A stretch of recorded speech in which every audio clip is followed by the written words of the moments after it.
Welcome to your guide on creating an affordable raised garden bed. Raised beds offer numerous benefits for home gardeners, especially beginners. They provide better drainage, warmer soil, and easier access for planting and harvesting. Building a raised bed doesn't have to be expensive. With a bit of planning and the right materials, you can create a thriving garden space without breaking the bank. Let's explore how to construct a functional and cheap raised bed. Before you start building, consider the ideal location for your raised bed. Most vegetables and flowers need at least 6 to 8 hours of direct sunlight daily. Choose a spot that receives ample sun throughout the day. Next, decide on the size of your bed. A common recommendation is no wider than 4 feet, allowing you to reach the center from either side. The length can vary based on your space and needs. Consider the depth as well. A depth of at least 6 to 12 inches is usually sufficient for most plants. Deeper beds, around 18 to 24 inches, are great for root vegetables and offer more soil volume. The key to a cheap raised bed lies in material selection. Untreated wood is a popular and often economical choice. Pine or fir lumber, while not as durable as cedar, can last several years, especially if properly maintained. Look for reclaimed wood or lumber scraps from local sawmills or construction sites. Always ensure any wood you use is untreated to prevent chemicals from leaching into your soil. Avoid pressure-treated wood for edible gardens. Cinder blocks are another cost-effective option. They are durable, readily available, and easy to stack without special tools. You can create various shapes and sizes using these versatile blocks. Corrugated metal panels, often used for roofing, can also be repurposed. They are lightweight and durable, though they might require a frame for stability. Look for discounted or salvaged panels to save money. Recycled plastic lumber is an eco-friendly and long-lasting choice. While sometimes pricier up front, its durability can make it cost-effective over time. Check local recycling centers or suppliers for deals. You won't need many specialized tools for this project. A tape measure is crucial for accurate dimensions. A level will help ensure your bed is even and stable. A saw, either a hand saw or a circular saw, will be necessary if you're cutting lumber. A drill and screws are needed for assembling wooden frames. For cinder blocks, no special tools are typically required. A shovel and rake will be useful for preparing the site and filling the bed. Having a pair of work gloves is always a good idea for protecting your hands during construction. Once you've chosen your location, prepare the ground.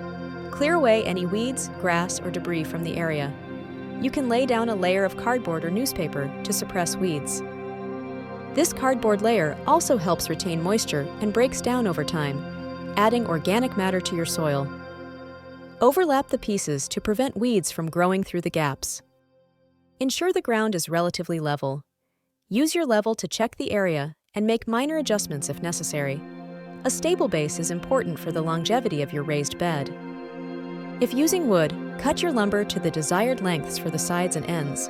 For a simple rectangular bed, you'll need 2 long pieces and 2 shorter pieces. Join the corners using screws.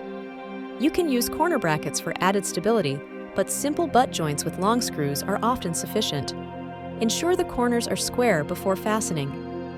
For cinder blocks, simply stack them in the desired configuration.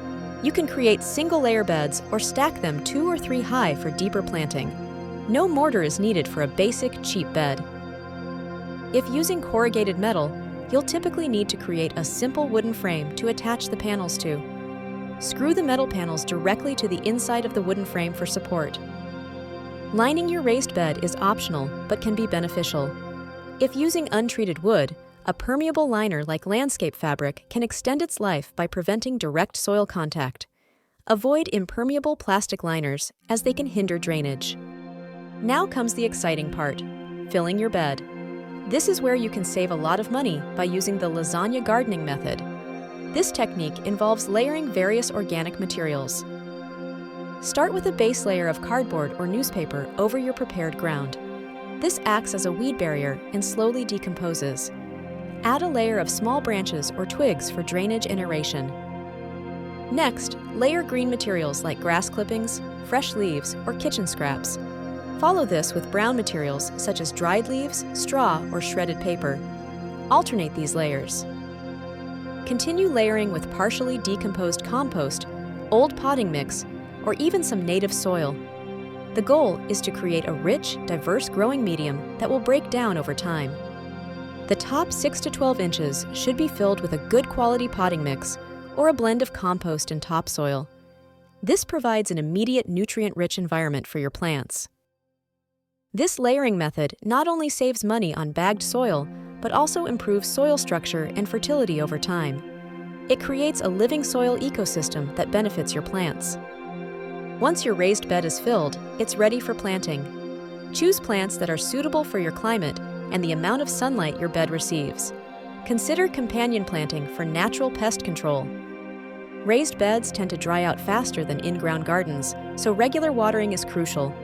Check the soil moisture frequently, especially during hot, dry periods. Drip irrigation can be an efficient watering method. As your plants grow and the organic matter in your bed decomposes, the soil level may settle.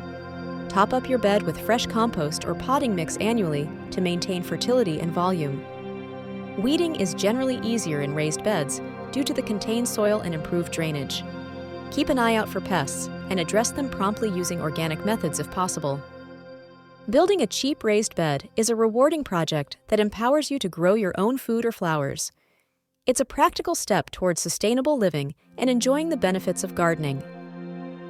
With careful planning, smart material choices, and a bit of effort, you can create a productive garden space without a significant financial outlay. Happy gardening, and don't forget to like and subscribe.